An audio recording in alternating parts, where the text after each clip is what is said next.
اعوذ باللہ من الشیطان الرجیم بسم اللہ الرحمن الرحیم اللہم صل وسلم علی سیدنا و مولانا محمد وعلی آل سیدنا و مولانا محمد افضل صلواتک بعدد معلوماتک وبارک وسلم وصل علیہ.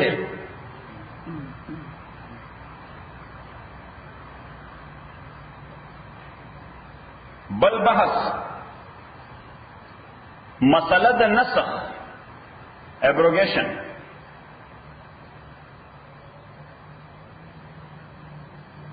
دلته دوه خبرې دي بلکې درې.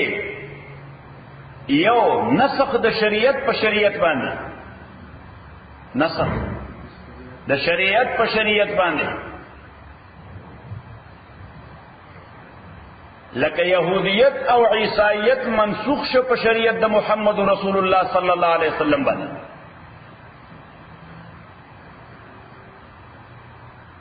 دویم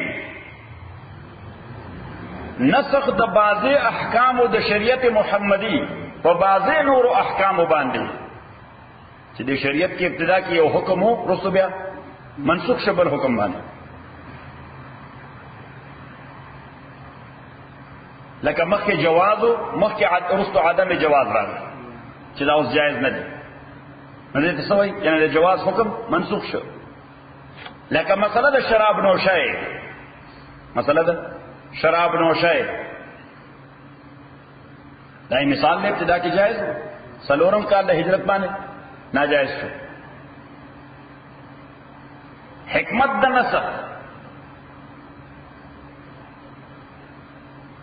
چې الله تعالی یو حکم ولوي چې کوي یې بیا وی چې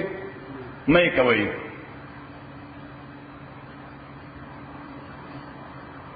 یا یو حکم داسې چې وی مې کوي رسو بیا وی جایز دی. ابتدا کې وی مکوي بیا رسو وی جایز دی. لکه لوخي د شراب نوشۍ په کوم چې شراب ته شیت کېدل لو مټکای تاسو هم لوخي وایي. لکه لوخي د شراب نوشۍ چې کله شراب حرام شو شریعت اسلامي ویل د لوخو استعمال هم حرام دی. دا ولې وینه به استعمال رستوی بیا وی که چا کړه پاتې اوس استعمالول شي.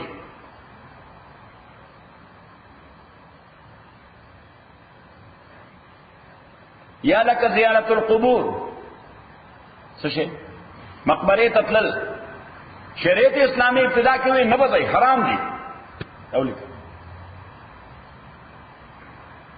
نه بځي قبرونو ته نه بځي. رستو بیا وی كنت نهيتكم عن زیارت القبور الا فزوروها، ما تاسو منع کولې د زیارت القبور نه اوس تلې شي، اوس تلې شي. یا لکه مسله د غوښو د قربانۍ شریعت اسلامی وی د خپل قربانانه په خپل خوراک نشي کولای. رستو بیا اجازت ورکړ وی كنت نهيتكم عن لحوم الاضاحي الا فكلوها وادخروها في بيوتكم. حضور علیہ الصلوۃ والسلام اوس خریون اوس وچوي. لکه موږ تاسو غریب وطنو موږ د قربانۍ د غوښه څه کولای؟ تاسو موږ چولې کنه اعلان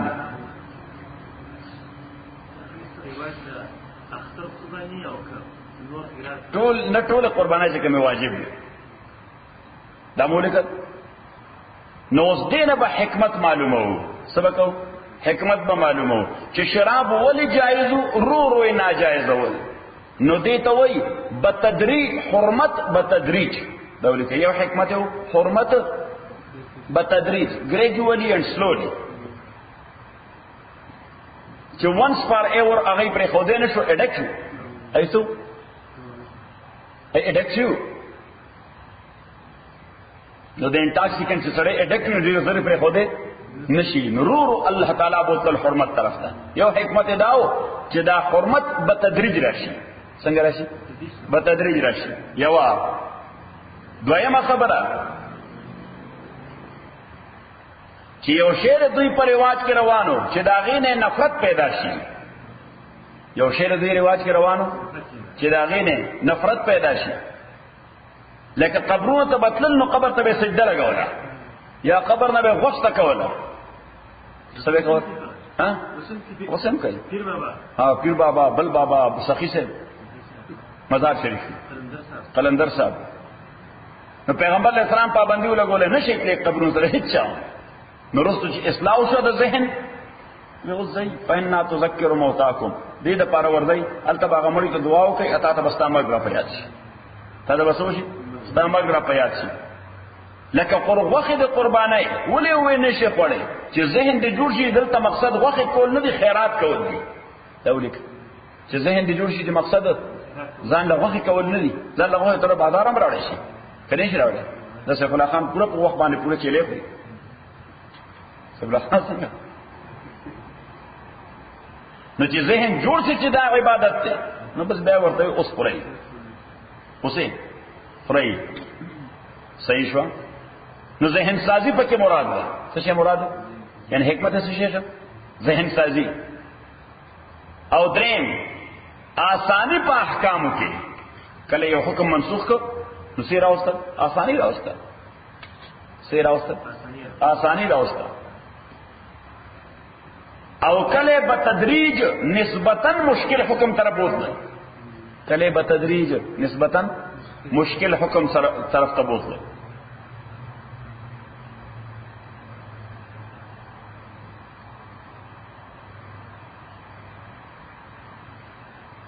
درایمه مسله په نسخ کې چې دې قران کې منسوخ شته او کنيشته یو مسله مونږ دا ذکر وکړه نسخ د شریعت په شریعت باندې او ثابته شریعتونه د شریعت سره منسوخ شو دویم دا نسخ د احکام د شریعت محمدي په یو نوې حکم باندې داغه مثالونه ورته دریم دا چې دا قران اوس کوم زمو مخه ته پروت دی په دې کې منسوخ آیات شته او کنيشته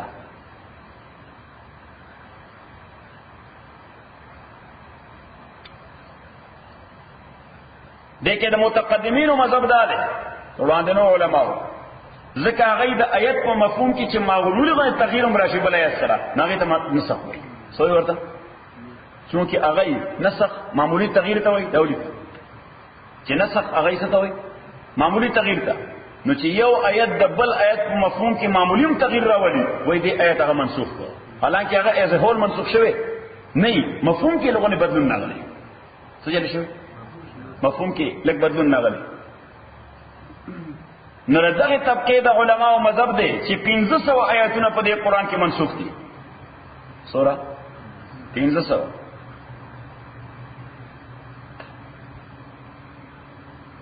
امام سیوطی رحمت الله علیه لوی عالم دی ډېر لوی مفسر دی زرونه زیات تصانیف دي 1000 زیات تصانیف دي مشهور تفسیر جلالین بل مشهور تفسیر دی الدر المنثور هم د جلال سیوطی ډېر تصانیف دي سړي هغه په دې آیاتونو کې تحقیق کړی دی نو بالعاقبت هغه دې نتیجې ته رسیدل چې د حاضر قران کې صرف 10 آیاتونه منسوخ دي سورہ 10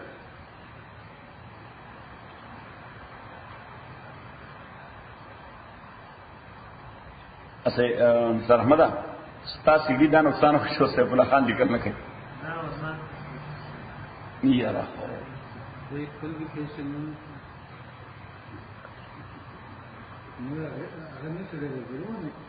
ہاں ہاں نو غرض خو کړه د افته صحیح ده نه ده په مرض کې راځي چې روغ شنو بیان راځي نو شي دا د برکت په جوړ کړو کنه په خو یو مولوی سے ډېر ښه تدریس وکړو ډېر ښه ته خو د چکر ډېر شوقي ګرځېده به ډېر زیات نو د ګرځېدو د وجه طالبانو سبق به قضا او نو طالبان قوم آزاد خلک وی خدای دې په ګناه نه ونیسي خو مولوی صاحب لختې ماتول غواړي ځکه دې به سبق کې پابندي لکه چې خپې یې نه چې ګرځي نه سیف الله خان سره دا څه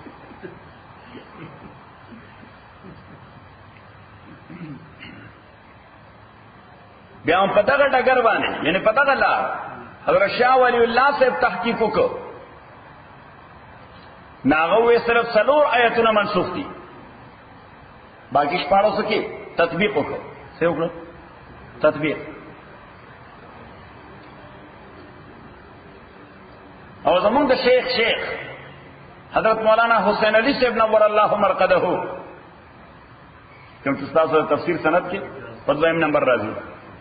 حضرت مولانا حسین علی صاحب رحمۃ اللہ علیہ شاته چې مولانا حسین احمد مدنی صاحب رحمۃ اللہ علیہ ورته مجتهد په قرآن دی چې دا په قرآنی تفسیر کې خدای اجتهاد او ملکه ور کړی. نه د پلار باندې هغه عالم مطالب دا مولانا حسین علی صاحب چې قرآن کې مجتهد دی. نو د پلار خبره چې دنه د علماو په مجلس کې آتے ټک غړل شي چې مولانا مدنی صاحب وایي داسې ویلي دي. سوې وایي د فلاني عالم مطالب چا ویلي دي؟ مولانا مدنی صاحب وایي دا. نو مولانا مدنی صاحب د مولانا حسین علی رحمۃ اللہ علیہ متعلق ویلو چې دا قرآن کې مجتهد دی. نو مولانا حسین علی صاحب رحمۃ اللہ علیہ هغه بیا هم په دغه طریقه باندې چې کومه طریقې سره جلال الدین سیوطی رحمت اللہ علیہ 1500 را کسکڑی سوتا شلو تا او شاہ صاحب شل را کسکڑ سلور تا. مولانا حسین علی رحمت اللہ علیہ پا آغا انداز پا کتابیلو کو ناغوی دے قرآن کی منصوف نشتا.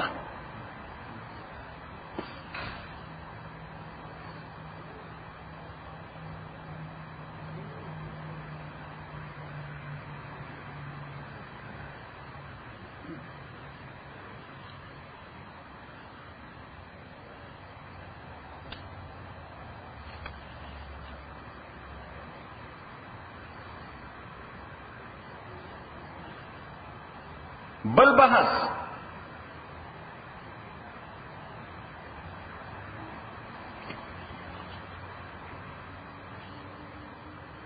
بحث د جمع د قرآن، بحث د جمع کولو کمپایلیشن. پیغمبر علیہ الصلوۃ والسلام باندې بچ څو وخت وحی رااله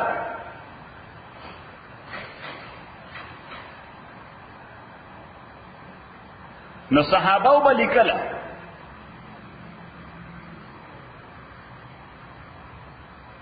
او حضور علیہ الصلوۃ والسلام ورته وی دا آیتونه د فلانی سورت فلانی نمبر آیت پسې ولیکي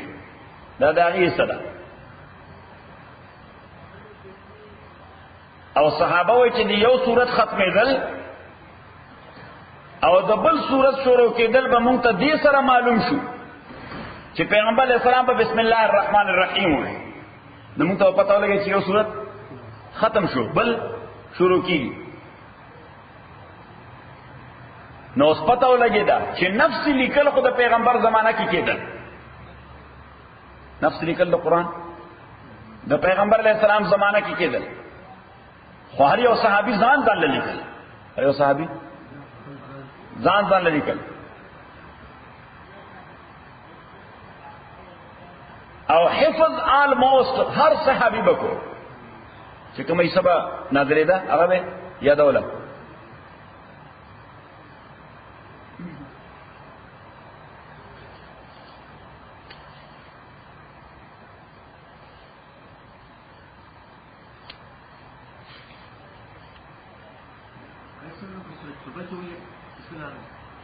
الله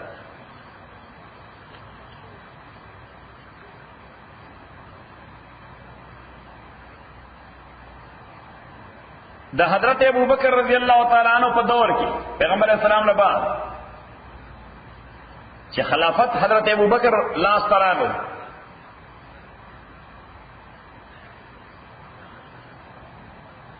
ناغه ته ډیر مهمونه پسرو. نمبر اول پیغمبر علیہ الصلوۃ والسلام د خپل ژوند په اول کې په آخر کې یو لشکر تیار کړو د رومیانو مقابله لپاره د اسامه ابن زید په مشرۍ کې. چا مشرۍ کې؟ اسامه ابن زید.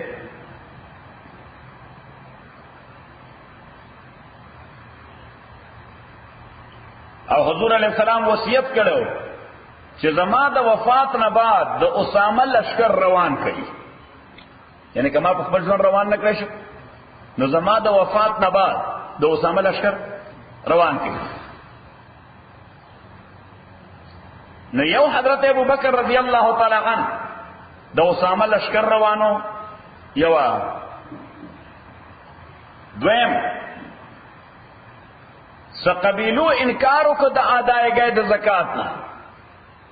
او دا غی استدلال داو چې زکاة غستل دا پیغمبر استحقاق دا بل چانه دے دلیل سو دا بل چانه دے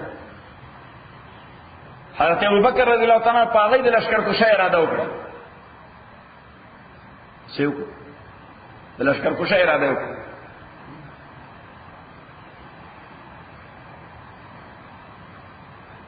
دریم خبره دا حضور علیہ السلام په ژوند څه خلکو د نبوت دعوه کړې وه د پیغمبرۍ دعوه یې کړې وه څلور کسان پکې مشهور یو طلحه اسدی خدای بیا مسلمان شه الله هدایت ورکړي یو اسود عنسی اخو یو صحابی دے پنامه د فیروز الدیلمی هغه ورپسې لړه غوړه کار خلاص هغه لړه ولا کار ولا خلاص کو ما قام چې نور پر وته اپ خپل ذکر کوي چې زنو دغه خلاف خاطر د لوی قلا او بلاډ او یعنی رینجرز او پولیسو شرطه په ولاړه صحیح بلاډ له چیکینګ وکړه صحیح شو بلاډ له هغه وایي چې دا وخت کې ورورسه او څه طریقې سره میزان وردن نه فورت میزان وردن نه خو خزه مسلمانه و ناغه سره مې رابطه وکړه پیغه وی چې ما د کافر نه خلاصه خدای دې به خلاصه صحیح شو ځکه چې څه خدای ته رسیدل ډېر مشکل و خو چې خدای پر لارې ته بیا کار جوړ دی نو غیر الله وستا اې د شپې وللم دې پسینه کې ناس ملال مک سمته حلال مک به چې د خرار شروع کو نا بهر څخه کم شرطه ولاړو دروازې نه بهر خر واورې نو هغه دروازې طرف ته رامنډ کړه خو دې دروازې ته لاړه صحیح هغه شرطي والدینه تاسو کو وی مال نبی نه یو غرغره تسو دا زمون پیغمبر لکه د وای په شان خريجو دي صحیح ناخذ ورته ان نبيكم يوحى اليه هغه ته وحي کیږي صحیح یسه کیږي وحي کیږي اورته فیروز اجر اته اور اټو په الله سے وته بعد وی پیغمبر علیہ الصلوۃ والسلام دن نو دویم خدغه دریم یو خزوا دا غینوم د سجاح دا غ زمانه د حقوقی نسوه لیډر وا فیمینست اغیم دعوه کړو زوم پیغمبر یم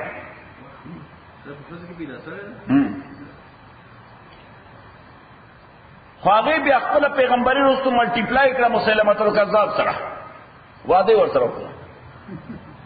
مسلمه کذاب چې ګډ دروغجنو هغه د نبوت دعوه کړې و نو سجاح هغه سره څه وکړه وعده وکړه خپل دعوه ویډرا کړه زما غم شتا شو زما پیغمبر استاش او سلورم مسلمه کذاب دی یو لوی طبقه ځان پسې کړی و پورا د امامه یو لوی علاقه د پسې روانه بنو حنیفه لوی قبیله ده سویته بنو حنیفه یمامه کې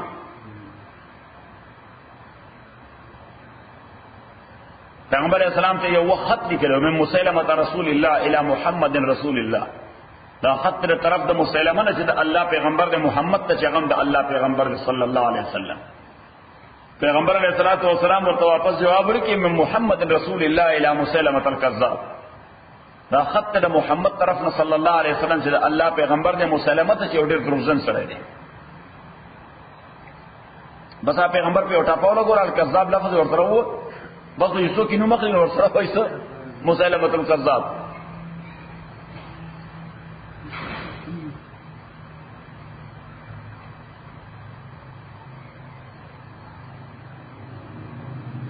حضرت ابوبکر رضی اللہ تعالی عنہ د دغه فطری د خاتمه د پاره لشکر تیار کړ د خالد ابن ولید مشرای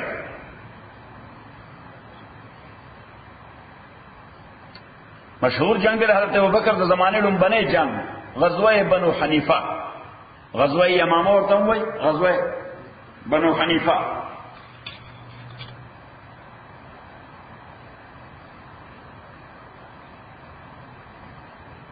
حذیفه ابن الیمان رضی اللہ تعالی عنہ لوی جرنیل لے، حذیفه ابن الیمان رضی اللہ عنہ دے حضرت ابوبکر رضی اللہ تعالی عنہ تراغے تقریباً اویا کسان حافظان قاریان دا قرآن دے جنگ کی شہیدان شیو سورہ اویا کسان ناتے ابوبکر تے ہوئے وے کدغه سے دا حافظان قاریان شہیدان کی خوزی علیکم دا قرآن مونږ ختم نشي، لہذا ته حکم وکا چې دا قرآن په یو ځای را جمع شي، دا قرآن یو ځای را جمع شي. حضرت ابوبکر رضی اللہ تعالیٰ عنہ ورته وی وی دا سے کار د څنګه حکم چې پیغمبر علیہ السلام نه کړی، دا سے کار چې پیغمبر علیہ السلام نه کړی. حضرت ابوبکر رضی اللہ تعالیٰ عنہ فرمائی چې بیا وروسته زما سینه الله تعالی کولاو کړم هغه خبره ده چې کوم راته حذیفه ابن الیمان کړی و. صحیح. نو حضرت ابوبکر رضی اللہ تعالیٰ عنہ د پیغمبر علیہ الصلوۃ والسلام مشر کاتب تاسو سر کاتب وای میر منشی زید ابن ثابت رضی اللہ تعالی عنہ، سنو زید ابن ثابت اغیر او غسل ورتوی دا قرآن با پیو ځای را جمع کړي، اغم بعینی اغا تحفظ و ریزرویشن و توڑان دیکھو چې کیف تأمرونی ان اصنع شیئا لم یفعله رسول اللہ صلی اللہ علیہ وسلم، یو دا سے کار ما تا سنگ وائی چې پیغمبر نه لکڑے تیما بانے کے حضرت زید وی زما سینام بیا خدای رسول دیتا کلاو کا چنہ کار دا خیر دے، کار دا خیر دا خیر دے کریدی زین تا فوری طور دارا تا دا بدات دے، فوری طور خبر دین تا قولی بیت دا خبر اکڑا چی دا بدات دے، فوری طور اللہ زین کے واصلو چی نا بدعات ہر نوی کار تا بدعات نوئی، ہر نوی کار تا بدعات نوئی، بس بدعات وی نوی کار تا لغتاً بدعات خو ناروا بدعت آغوی چی آغا دا دین حصہ گردی، جائز بدعت آغوی بلکہ قابل ثوابی چی دین دا حفاظت ذریعہ گردی، چی دین دا حفاظت ذریعہ. لکہ زمونگا اساس وطن کی مدرسی دینی مدرسی دا پیغمبر علیہ السلام زمانہ کی دا سے مدرسی ہوئی، دا صحابہ زمانہ کی ہوئی، اس سوکویلی جی دا مدرسی بدعت تے اللہ زور سر ولی زکر دا دین حفاظت تے خبر دین کرا. حضرت زید رضی اللہ تعالیٰ عنہ فرمائی کہ فواللہ لو کلفونی نقل جبل من الجبال لکان اسهل علی من جمع القرآن، قسم دے کوي ماته دا ویلې وي چې د عربو د ځمکې یو غر په سر اوچت کا یو بل ځای ته یوسه دا کار اسانو، د جمع القرآن دا ذمہ داری ډیره مشکله ذمہ واری ده، ځکه د هرې کلمې لپاره به خدای ته جواب دی، هرې کلمې لپاره خدای ته جواب دی. ناغوی ما با قرآن کریم را جمع کو من صدور الرجال بخلقو دا سینونا نمبر 1 ومن اللخاف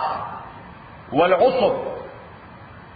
چا سره دا لیکلو دا د خرماو تنه ده، خرماو تنه دینه چې دا پټ راو باسي او چې کین دا تک سپیله کړه کاغذ پشان نو چا پاغي لیکلو صحیح، او چا دا لیکلو دا د وش دا رستنای خپې اډو کې نه ده، دا طبخه غونډي صحیح شو، د کوناټي اډو کې نو دا ډېر لوی تختای چا سره په دې باندې محفوظ صحیح، او چا سره د مرمر په سپینو کانو باندې ولیکل، په دې باندې کله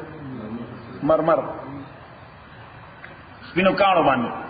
حضرت زید رضی اللہ تعالی عنہ فرمائی دا ہر آیت دا پارا کم از کم ما بدوا شواہد پیدا کول، سمے پیدا کول دو شواہد ما تا خو یاد ہو ما سره لیکلو مو او زان نه علاوه به ولا دو شواهد پیدا کړو، حالانکه زه په دې مکلف نو سو مکلف په دې چې او ما ته یاد دی یو سړی شته لیکل دی ورسره یا ورسره حفظ دی نو وی ټول قرآن میں جمع کر خود سورہ توبہ آخرنی 2 آیتنا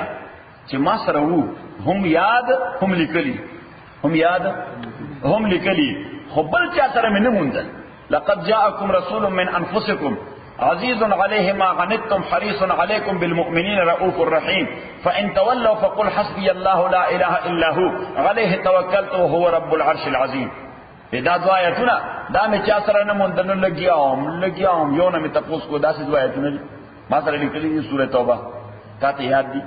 هغه ورګه خپل کتاب کې وګورم دا ما سره نشته نه دي لیکلي. حتى وجدتها مع ابي خزيمه الانصاري رضي الله تعالى عنه ګرځیدم ورپسې ابو خزیمه انصاری رضی الله تعالی عنہ وی ما ته یاد دي زه ګورم کې لیکلي وی را سره نو چې راويش پر خپل کاغذونه نو پکې پاتو.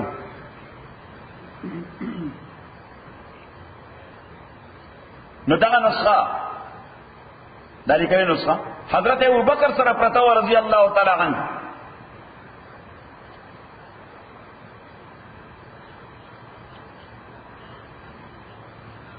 دا حضرت ابو بکر رضی اللہ تعالیٰ عنہ د وفات نه بعد دا نسخه حضرت عمر سره خلیفہ سره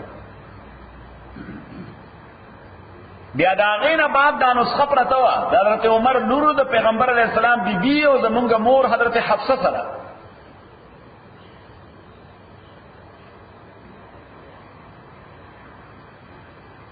دا حضرت عثمان رضی اللہ تعالیٰ په دور کې امام بخاری روایت کوي هم دغه حذیفه ابن الیمان چې جرنیلو څه شو لوی جنرال دی بیا هم جنرالو. حضرت عثمان زمانہ کې د وسطی ایشیا ریاستونه چې فتح کېدل بالخصوص ارمینیا او آذربایجان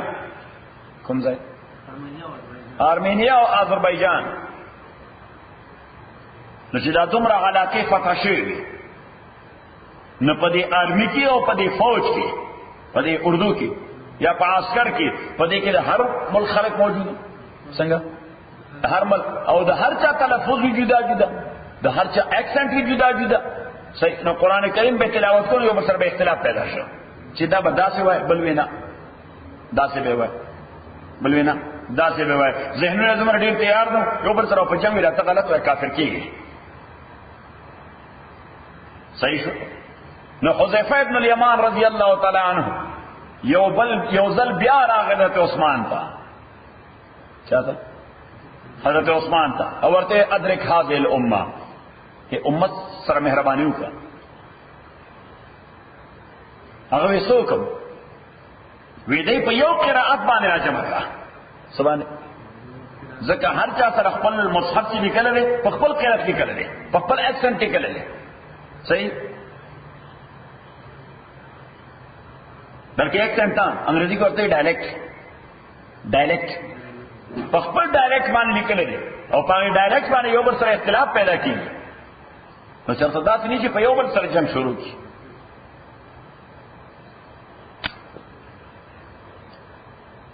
نو حضرت عثمان رضی اللہ تعالی عنہ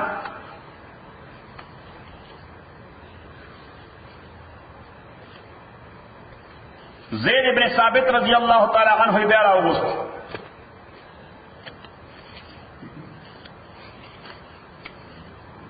ورته وی د پیغمبر علیہ الصلوۃ والسلام زمانہ کې هم دا کار ستا په ذمہ و. حضرت ابو بکر د پاره هم کمپایلیشن تا وکړو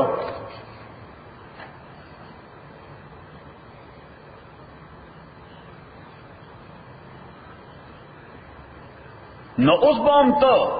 دا ذمہ داری اخلي خوده کرتی کمیٹی تشکیل کړه انفرادینا زید ابن ثابت نمبر 2 عبداللہ ابن زبیر نمبر 3 سعید ابن العاص اور نمبر 4 عبد الرحمن ابن الحارث دا قرآن بہترین قاریان کټول قرآن بہترین حافظان او قاریان او بہترین عالمان نو د سلورو کسانو کمیټي تشکیل کړه او زید ابن ثابت د هغې چیرمن.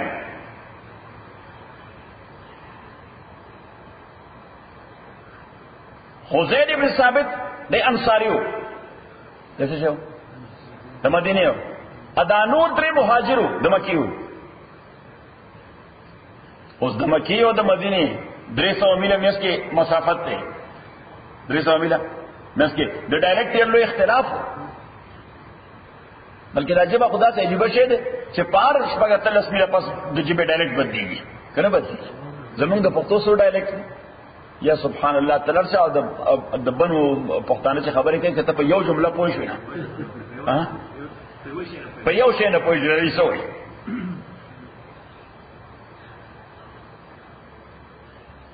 حضرت عثمان رضی اللہ تعالیٰ دیتا ہوئے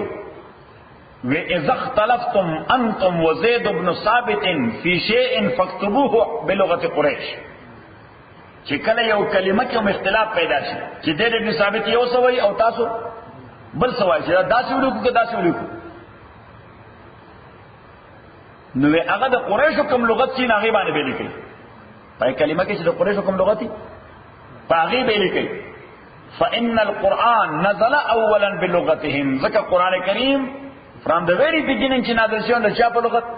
د قریشو په لغت، ځکه زه قریشي یم، لومبنی مخاطبین مې قریشیان.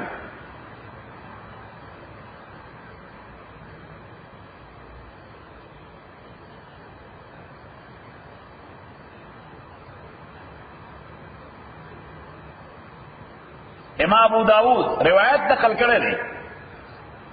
چې دی اوه نسخې تیارې کړي سوره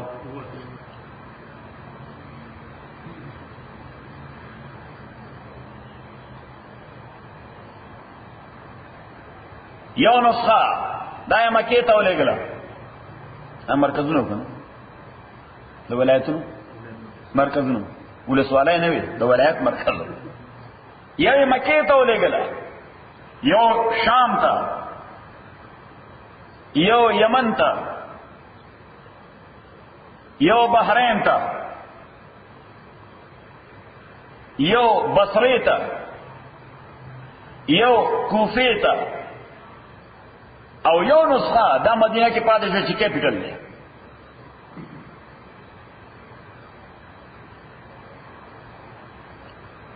او حضرت عثمان رضی اللہ تعالیٰ عنہ یو سرکاری آرڈر او فرمان جاری کړ چې د دې نه علاوه چا سره د قرآن کریم کمې نسخې دي، کمې نسخې، وامرهم ان يحرق او يخرق، هغه وشلوي ریزه ریزه کوي یا یې وسوځوي.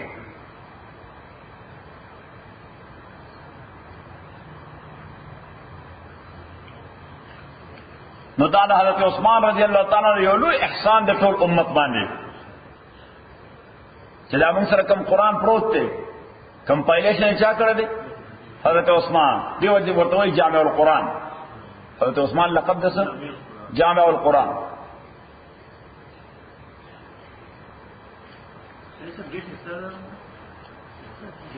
نه ایگزیکٹ ډیټ نشته ما سره فوټو سټیټ نسخه شته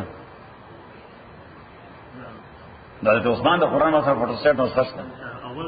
او کنه هغه یو اول دی کنه نه صحیح سره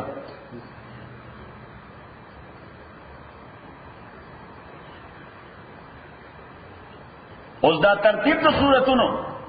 د دې متعلق روایت نشته چې دا ترتیب حضرت عثمان خپل ور کړی دی کدا پیغمبر علیه الصلاۃ والسلام ښودلی دی سورتونو.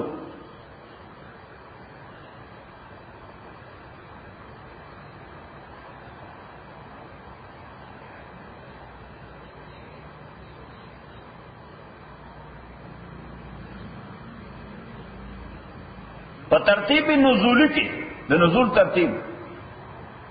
آیتونه د سوره علق لومبني نازل دي، اقرأ بسم ربک الذی خلق، خو پنځه آیتونه.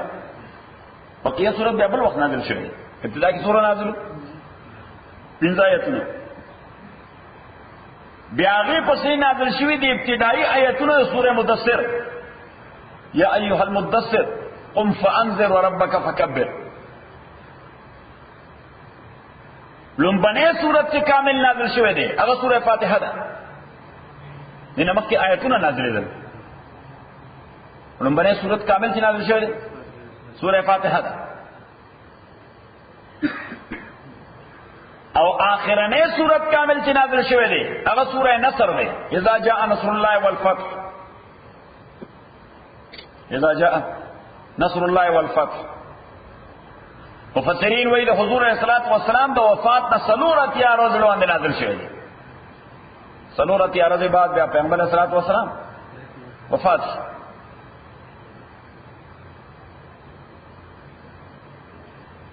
او دا صورت چې نازل شي اذا جاء نصر الله، چې کله د خدای امداد راغی او کامیابی راغله، ورأیت الناس اتا خلق لدل يدخلون فی دین الله افواجا، چې قبیله راځي او اسلام قبلی. فسبح بحمد ربک واستغفر، پیغمبر د خدای تسبیح وایا، د خدای حمد او تعریف کوا، استغفار وایا د رفع درجاتو لپاره. انه کان توابا. اوس بظاهر کو بشارت ته څه شه ده، بظاهر بشارت ته حضرت فاطمه رضی الله تعالی عنها چې حضور دا تلاوت کا پښړا شو، هغه باټم لاین پک کړ. اپوس چې دټس دی اینډ، ځکه چې پیغمبر دراتلو مقصد څه د دین تکمیل،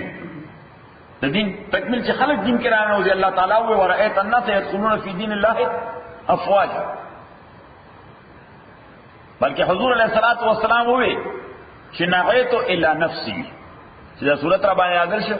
نعیت الی نفسی. نغا ینغا وی د مرګ اعلان کول، څه شي د مرګ اعلان. لکه چې فار ایگزامپل مونږ یو ځای کې اعلان وکړو د فلانی کاکا وفات شوی دی، جنازه به فلانی ځای کې ماسپخین یا مازدیګر یا څه دې اطلاع څه وي، نعی نغا ینغا اعلان د مړي اعلان. صحیح شو، د مړي اعلان، د مرګ اعلان، د فوتی دغه اعلان. نو پیغمبر علیہ الصلوۃ والسلام وایي دا صورت چې ما ته نازل شنه ما خپل ځان ته خپل اعلان وکړ،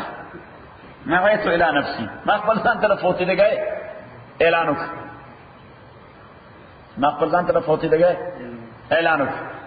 دینه بعد حضور علیہ السلام باندې بیا مکمل صورت نه نازل شي، آیتونه نازل شي مختلف، خدا مکمل آخری صورت چې په حیثیت د صورت نازل شي.